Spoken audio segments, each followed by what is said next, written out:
What is up, everybody? BlueDog35 here. Yesterday I spent some time making an update video and doing a little bit of work on the car. As some of you know, the engine needs to come out because of rod knock. I sourced a replacement engine out of a donor car, so I ended up buying the whole car, stripping some parts off it, and sending it on its way to the big old parts yard in the sky. So our task is to remove this engine, which is not the biggest task in the world because it's just a little 4-cylinder engine. But it's still, it's still physical labor nonetheless, and I'm allergic to physical labor. So, or manual labor, whatever you want to call it. But we are progressing nicely. I need to do a few more things, and then it's actually ready to come out. I did all this after I shot the video that I made yesterday, which is not live on YouTube yet because I'm actually still in the process of editing it. I got really tired and just kind of went to bed. But anyways, things that I have left to do in order for the engine to come out: remove the power steering pump. I need to get the other bolts on the left hand side or the driver's side of the engine to disconnect it from the transmission. I need to pull the heater hoses, and I need to disconnect the throttle linkage, and in all honesty I think that's it. I pulled every other connection. There's probably a couple. I did the computer harness, the vacuum line for the cruise control that isn't hooked up or doesn't work right now, and there's a couple other various things that I need to do. But it's gonna be all right. Things that I did do yesterday: I made a lot of progress. I removed the radiator. Well, drained the radiator. That actually took a really long time. I drained the radiator, pulled the radiator and the fans, pulled the battery, pulled the washer fluid reservoir, the air cleaner. I undid half the bolts on this side for the engine to the transmission. I undid the pitch stop mount right here. So really, all I need to do is, like I said, the power steering pump and the heater hoses. Then I have to jack up the car, get underneath it, and undo the motor mounts and the exhaust. And that's pretty much it. Then I can hook the cherry picker to it, or the engine hoist, whatever you prefer to call it, and pull it on out and get the other one in there. But I have to do the timing belt on the other one. I'm just going to replace the parts with what's on this because these are okay still. But while I was waiting for the radiator to drain, I made a pretty. It's orange.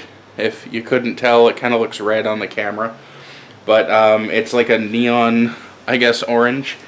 And this is the valve cover for the driver's side. I'm going to do the one on the passenger side as well. But this was really grody. I will show you a picture of what it used to look like when I took it off the engine. And then it's this now. So I just used a wire brush and some brake clean and some paper towels. And this is the end result. So yeah, yay! Pretty things for the engine. But the reason I was holding that by the duct tape was it's still a little tacky. So I'm turning into Donald Trump as we speak, just from the orange.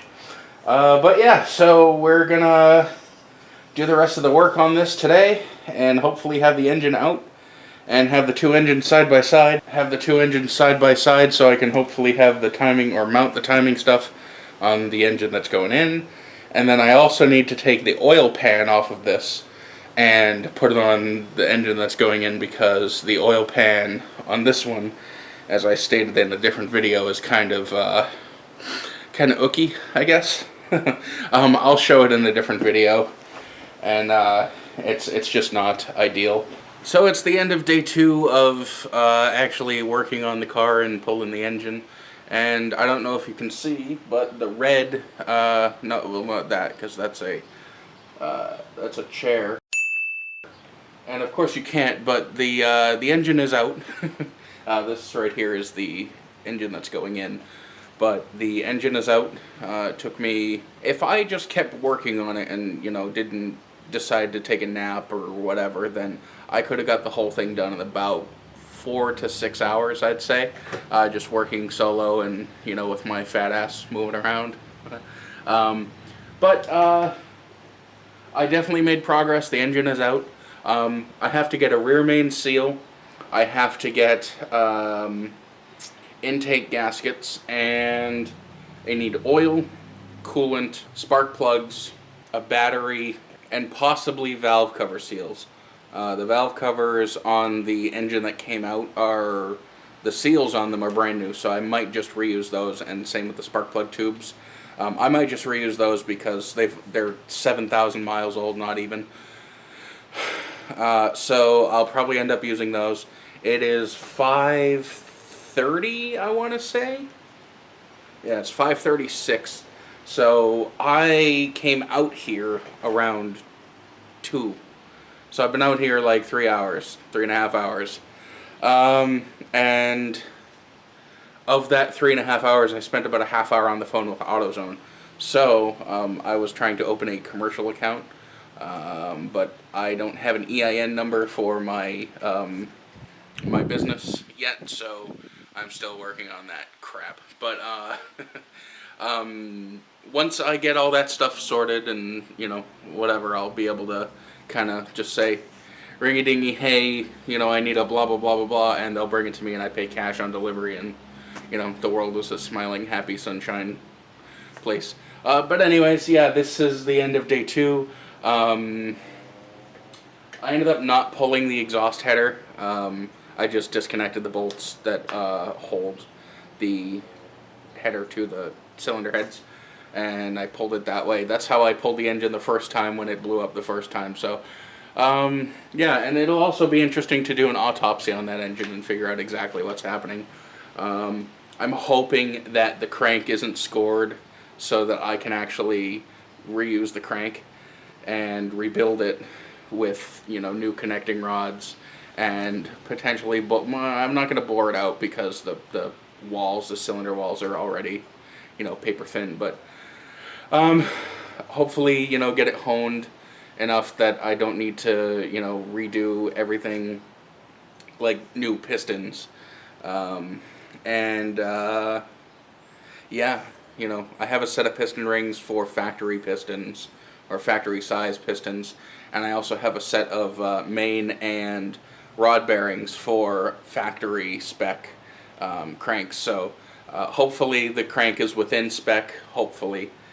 Once I get it out and everything, and can afford it, I'm gonna bring it to a machine shop that is the one that decked the heads when I rebuilt it the first time, and I'm gonna have them take a peek at it and see if it's salvageable, and if not, or if, you know, if it can be repaired, or, you know, whatever. And then I'll have to buy some bearings to fit it, and then we'll work from there.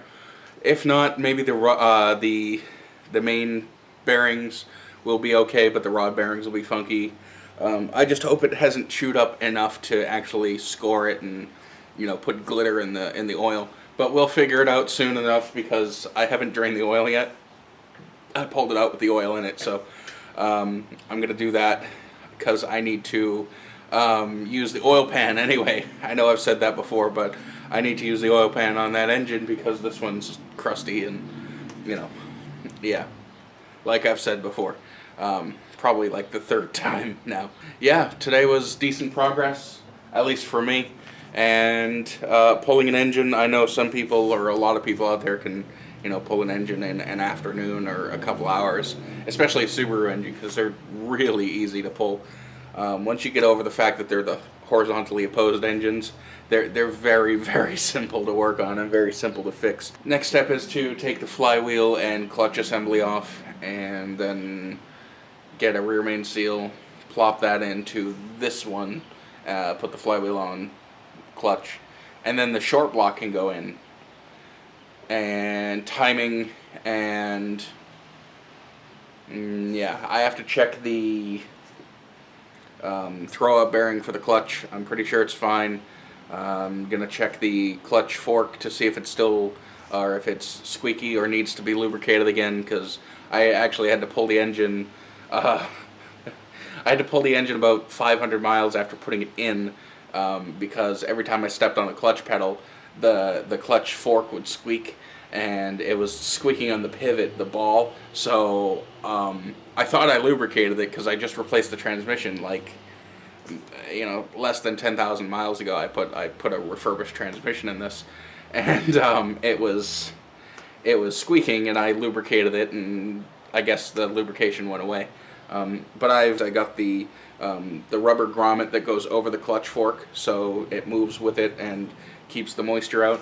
Only thing I didn't do is there's a metal plate on the bottom that it's like an inspection plate you can take off and take a look at the flywheel and clutch, and I did not put that back on, but I will this time.